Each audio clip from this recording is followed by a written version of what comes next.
I still remember the exact second it happened, because some moments carve themselves into your memory whether you want them to or not.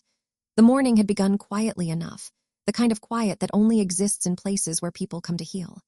I had arrived early, dressed simply, nothing that screamed authority, nothing that announced who I really was. That was intentional. I had learned long ago that if people think you are important, they behave differently. I wanted to see the truth, not the performance. I was standing near the reception area, holding a paper cup of water, rereading a message on my phone, when someone slammed into my shoulder with deliberate force. The water flew out of my hand, cold and sudden, splashing down the front of my clothes. For a split second, I thought it was an accident. That instinct to give people the benefit of the doubt is hard to unlearn. I looked up, already forming the words, "It's okay," when I saw her face. She wasn't apologetic. She was annoyed. No, more than annoyed, she looked offended, as if I had inconvenienced her by standing in her way. "Watch where you're going," she snapped, her voice loud enough to turn heads. She looked young, barely old enough to have finished school, her badge swinging from her neck with the word Intern printed across it in bold letters. Her outfit was inappropriate for the setting, flashy and careless, but what struck me most was the confidence. Not the quiet confidence of someone competent, but the reckless kind that comes from believing you're untouchable. "I'm sorry," I said calmly, glancing down at my soaked blouse. "You spilled water on me." She laughed, a sharp, dismissive sound. "Please, if you can't afford to stand somewhere decent, that's not my problem." She looked me up and down, her lips curling. "Do you even know where you are?" Around us, people slowed. Nurses hesitated. A security guard glanced over but didn't intervene. That hesitation told me more than words ever could. This wasn't her first scene. I took a breath. Years of boardrooms, negotiations, and crisis meetings had taught me one thing: never raise your voice first. "This is a workplace," I said, "and you're late. You shouldn't be causing disturbances in the lobby." Her expression changed instantly. Annoyance turned into smug amusement. "Wow," she said, folding her arms. "You really want to lecture me?" She leaned closer, lowering her voice just enough to make it feel intimate and threatening. "I can get you thrown out of here in 2 minutes." That was when she said it. The sentence she clearly enjoyed saying, the sentence she'd probably used before to silence people who didn't bow fast enough. "My husband is the CEO of this hospital." There it was, the reason no one had stepped in, the shield she carried like a weapon. A few people gasped quietly. Someone behind me whispered, "Oh no." I saw a nurse look away, her jaw tight, as if she'd seen this play out too many times. The intern straightened, her voice rising again so everyone could hear. "So you might want to apologize right now." I looked at her for a long moment. I didn't feel angry yet. I felt something colder, something sharper. Curiosity. Because if what she was saying was true, then the problem in this building was far bigger than a spilled cup of water. "If you want the full truth, hit like so this story reaches more people," I thought to myself, because what was happening wasn't just about me anymore. It was about power and how easily it corrupts when no one is watching. "Your husband," I repeated evenly, "the CEO." "Yes," she said, smiling triumphantly, "and he doesn't like troublemakers." Around us, phones were coming out now, not openly but subtly. People sense when something is about to explode. I wiped my hands on a tissue, careful and unhurried, and then I did something that confused her completely. I smiled. "All right," I said, "let's call him." Her smile faltered. "What?" "If your husband is the CEO," I continued, already reaching for my phone, "then this should be easy to clear up. I'd love to meet him." She recovered quickly, rolling her eyes. "Go ahead, call whoever you want. When he finds out you're harassing me, you'll regret it." I unlocked my phone slowly, every movement deliberate. Calm is unsettling to people who rely on intimidation.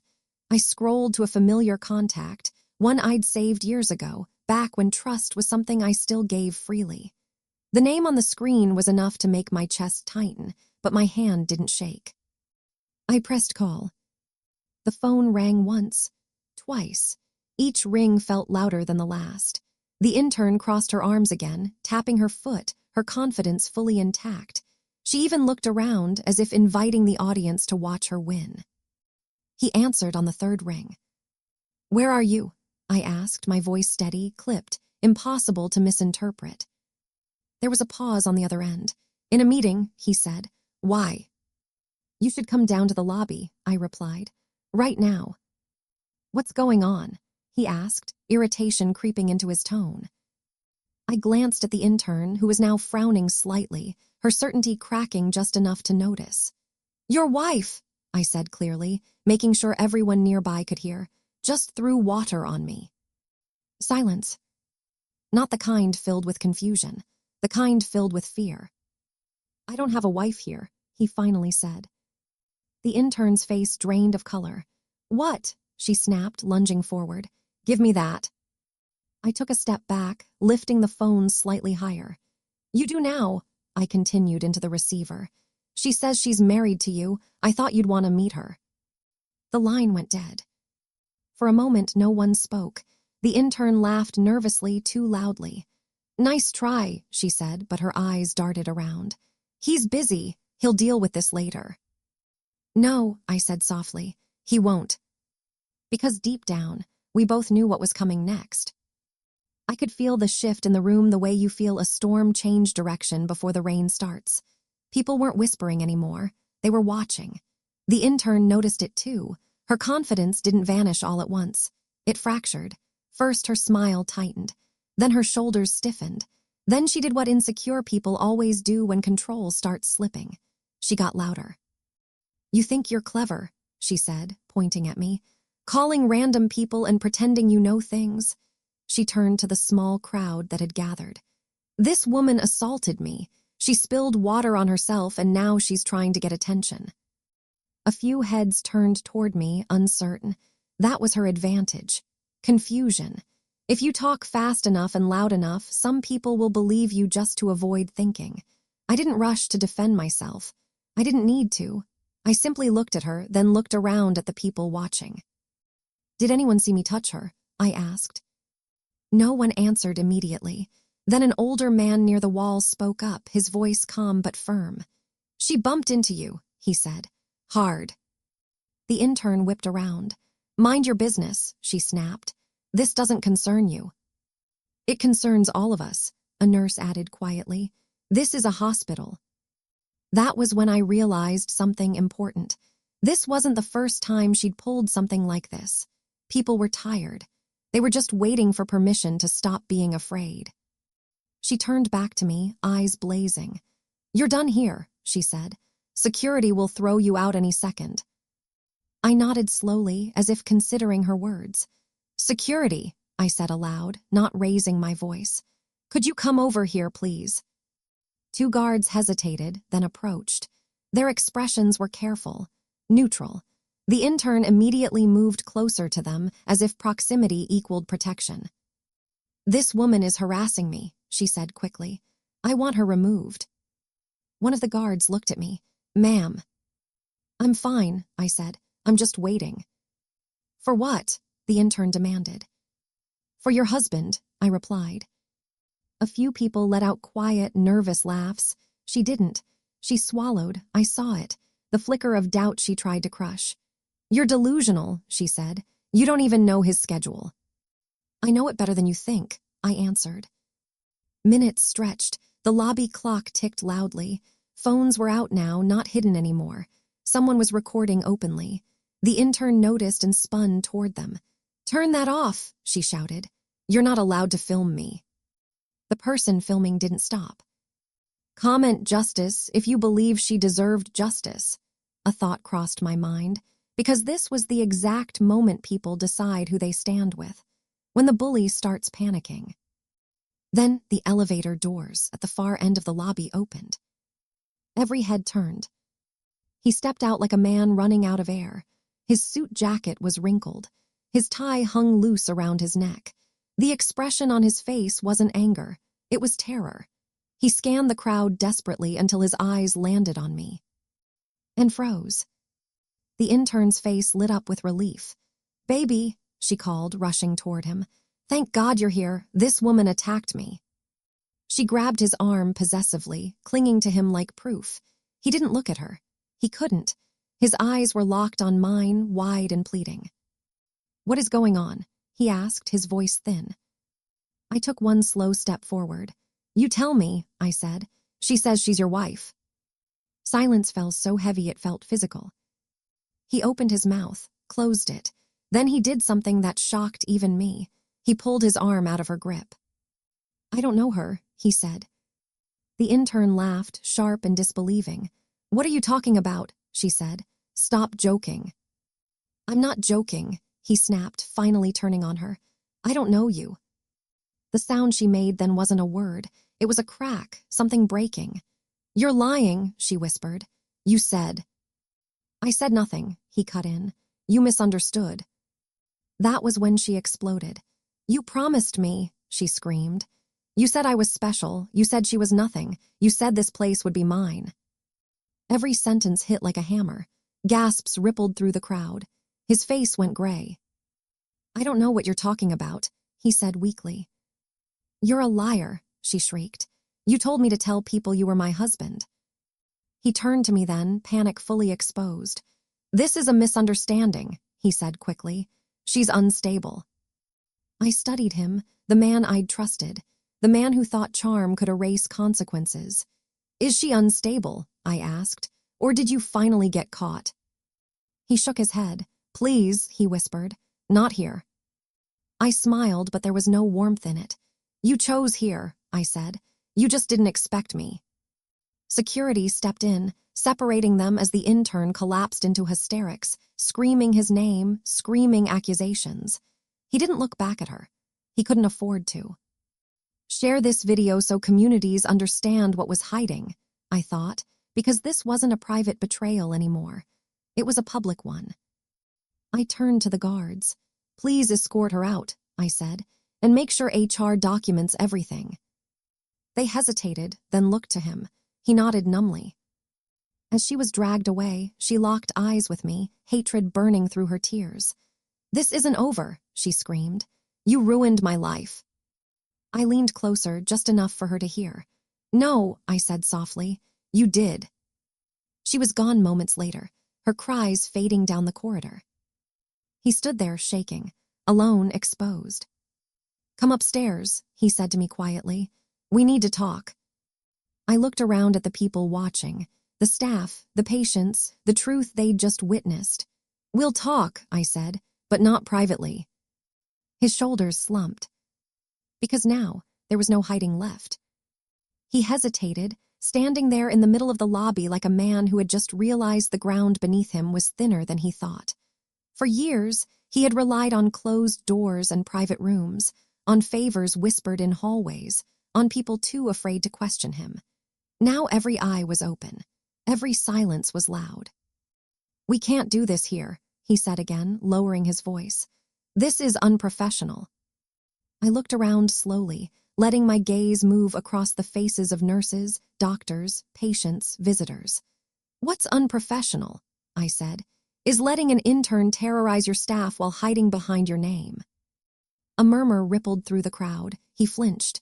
"You don't understand," he said. "There are things at stake." "Oh, I understand perfectly," I replied. "That's why I'm still standing here." I reached into my bag and pulled out my phone again, not to call anyone this time, but to check the time. I made sure he saw the screen. His meeting had been important. Government partners, investors, people who valued appearances. I could almost hear his thoughts racing, calculating damage control. "Type yes if you want to see all targets hit at once," I thought, because this was the point of no return. This was where every lie connects to every other lie. "Let's go upstairs," he said finally, his voice tight. "We'll clear this up." I shook my head. "No," I said, "we'll clear it up now." His eyes darted to the security guards, to HR staff who had arrived at the edge of the lobby, to the phones still recording. He realized then that no version of this ended quietly. "What do you want?" he asked. I took a breath. "The truth," I said, "from you right now." He laughed nervously. "You're being dramatic." That was when I decided to stop protecting him. "My name," I said clearly, projecting my voice just enough to carry. is the name on this building's charter. The effect was immediate, a sharp intake of breath. A nurse's hand flew to her mouth. Someone whispered my name out loud, disbelief trembling in their voice. His face went white. You didn't recognize me, I continued, calm and deliberate, because you've been too busy enjoying the title I handed you. He opened his mouth, closed it, his lips trembled. I'm the one who hired you, I said. The one who signed every expansion, every acquisition, every budget increase, and I trusted you to protect this place. A doctor stepped forward then, one of the senior ones. Is this true? He asked quietly. I nodded. It is. The CEO I once knew shrank in front of me. Please, he said, barely audible. We can talk. You had your chance, I replied. You chose secrecy instead. HR moved closer now, eyes sharp, notebooks ready. The guard who had hesitated earlier stood straighter. Power has a smell. People recognize it when it shifts. Explain the intern, I said. Explain why she felt untouchable. He swallowed hard. She misunderstood. Did she misunderstand the access badge? I asked. The gifts, the promises. He said nothing. A nurse spoke up again, anger shaking her voice. She threatened to have me fired last week, she said, because I asked her to follow protocol. Another voice joined in. She skipped rounds constantly. And live-streamed in restricted areas, someone added. Each sentence landed heavier than the last. His silence became an admission. I turned to HR. Suspend her immediately, I said, and begin a full investigation. HR nodded without hesitation. And you, I said, turning back to him, step aside. For what? He whispered. So we can audit every decision you've made in the last year, I replied, starting with your expenses. The color drained from his face. That's not necessary. It is, I said, because trust has already been broken.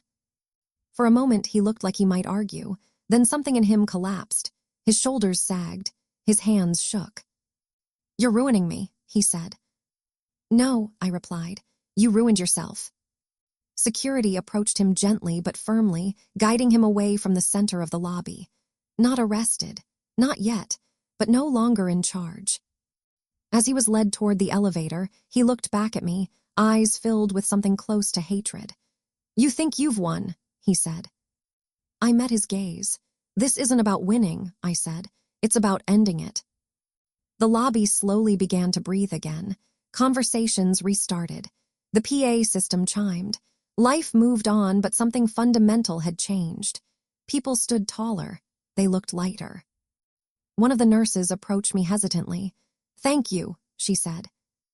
I nodded. You shouldn't have needed me, I replied, but I'm glad I was here. As I turned to leave, my phone buzzed.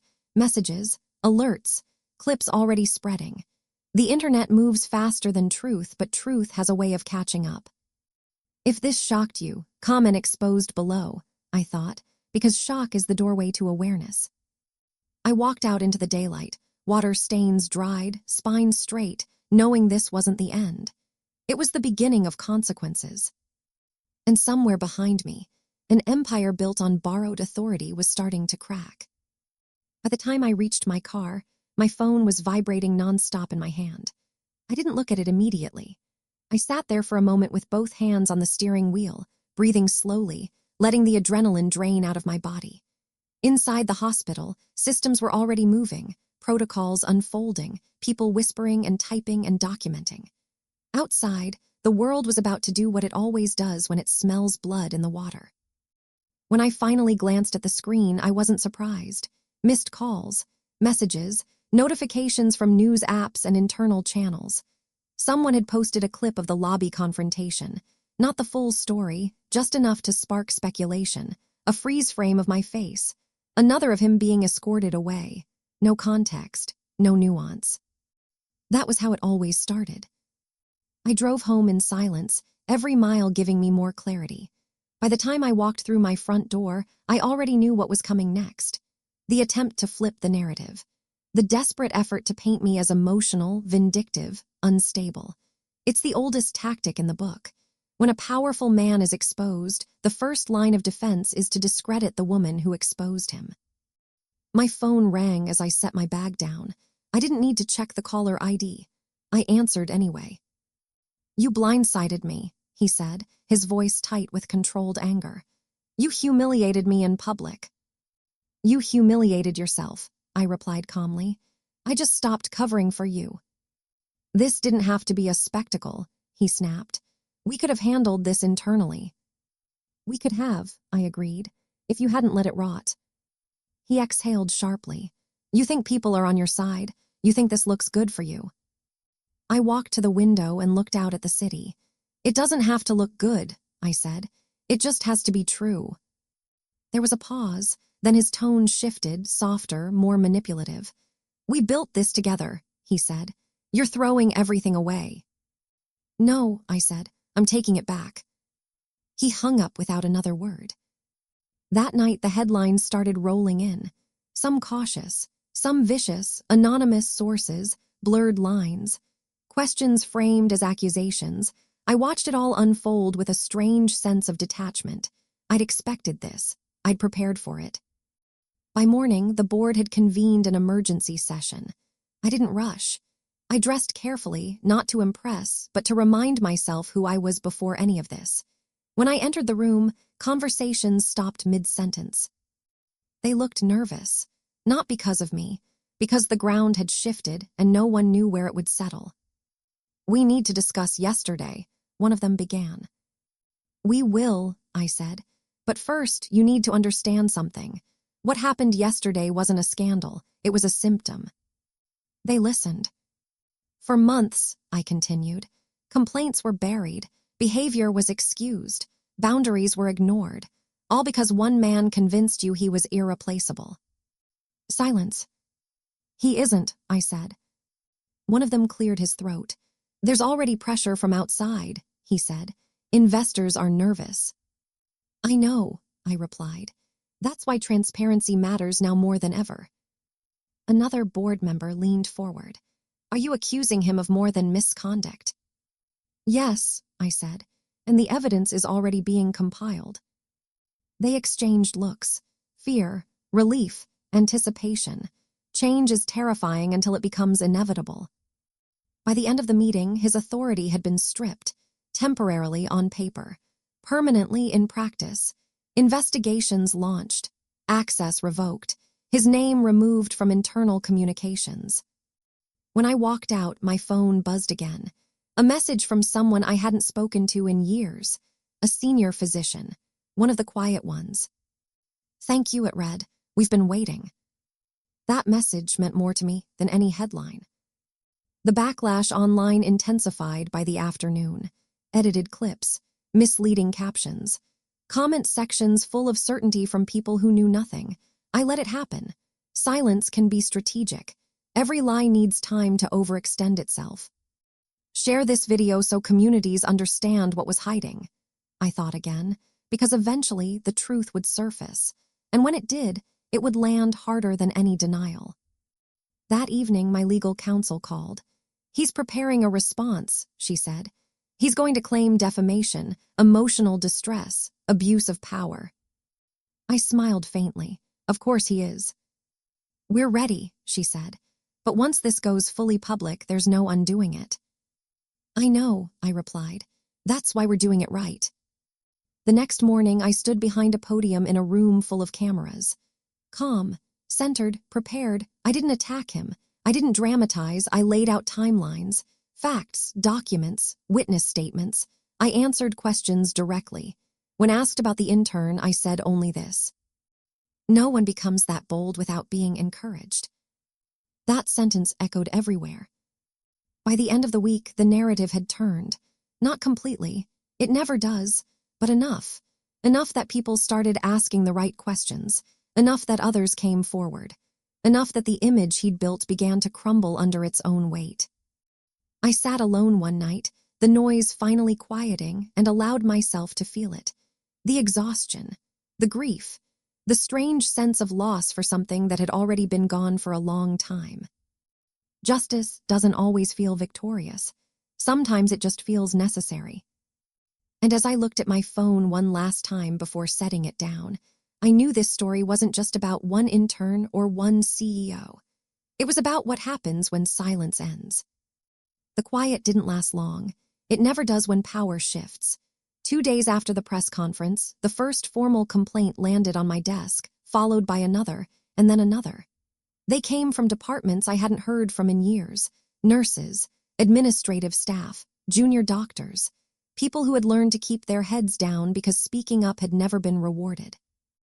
Each story followed the same pattern: dismissed concerns, subtle threats, careers stalled for not playing along. The intern had been loud and careless, but she wasn't the disease. She was a symptom. The real damage had been done quietly, behind closed doors, normalized one compromise at a time. I spent hours reading, annotating, cross-checking. Every detail mattered. Patterns emerged quickly once I stopped looking at incidents as isolated events. A favor here, a promotion there. Access granted where it shouldn't have been. The illusion of control he'd built wasn't clever. It was lazy. He'd relied on people's fear more than their loyalty. That realization steadied me.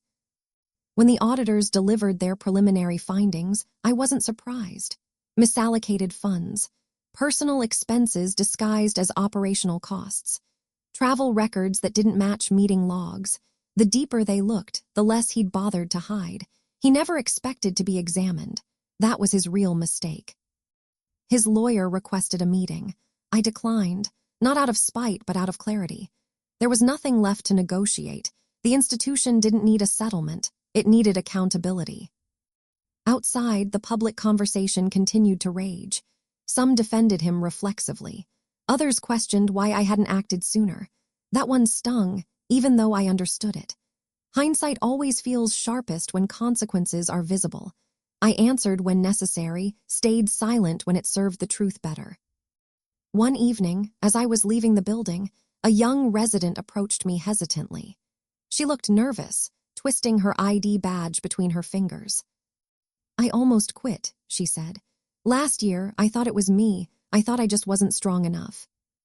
I met her eyes. "You were strong," I said. "You were just unsupported." She nodded, swallowing hard. "Thank you for changing that." Moments like that don't make headlines, but they matter more than anything else. The formal charges were filed a week later. Financial misconduct, abuse of authority, obstruction. Each count grounded in evidence, not emotion. He was escorted out of his apartment building by federal investigators early one morning.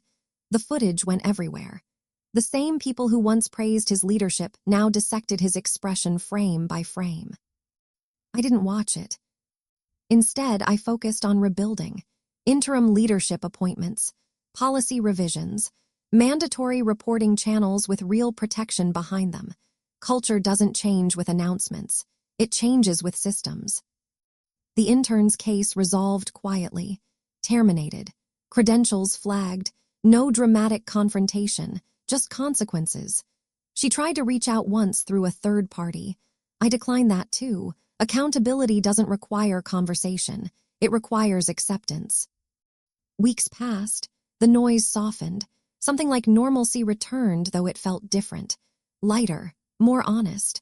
I noticed it in the way people spoke during meetings, in the absence of flinching when questions were asked, in the way laughter returned to break rooms. Late one night, as I was finalizing a report, my phone buzzed with a notification from an unfamiliar number.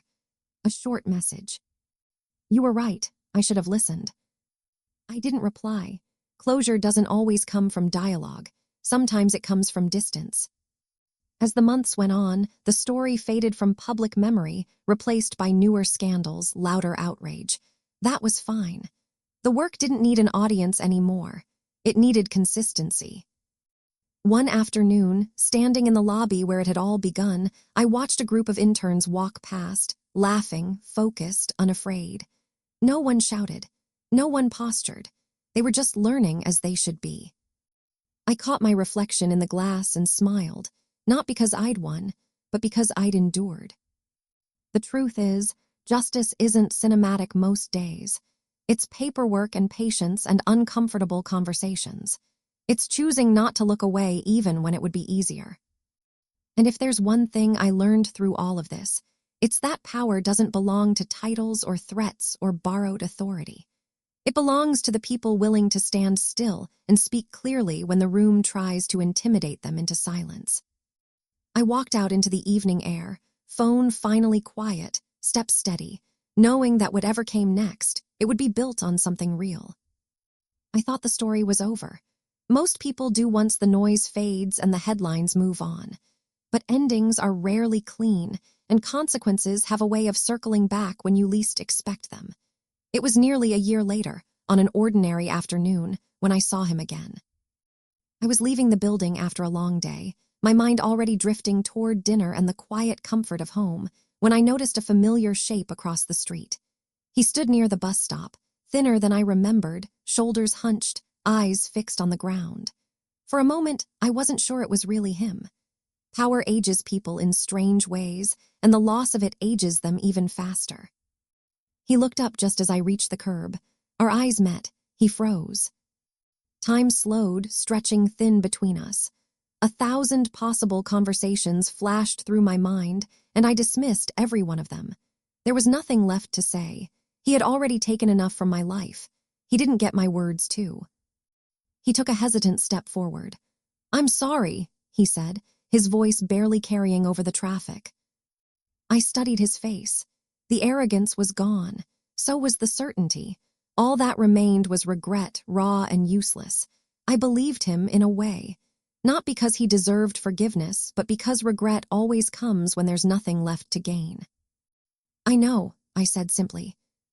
He looked startled, as if he'd expected anger or tears or a lecture. "I never meant for it to go that far," he said. "That's the problem," I replied. "You never meant to stop."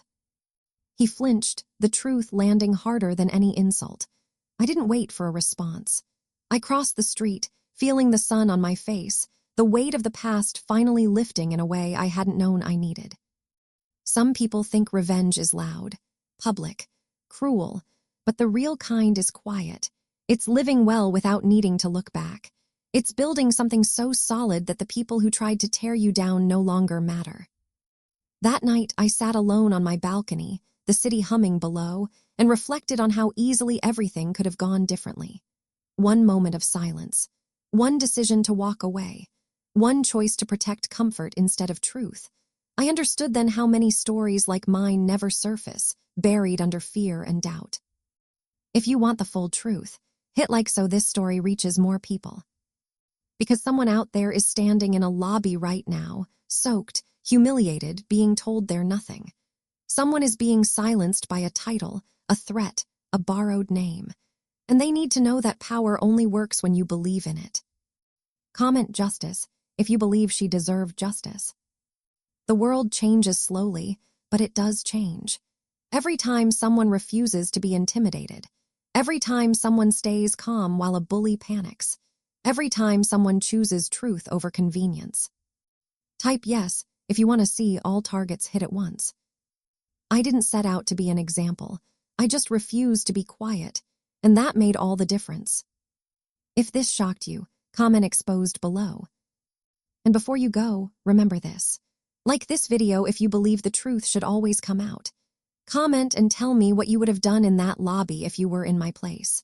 And subscribe, because there are more stories like this that need to be told, and silence has protected the wrong people for far too long.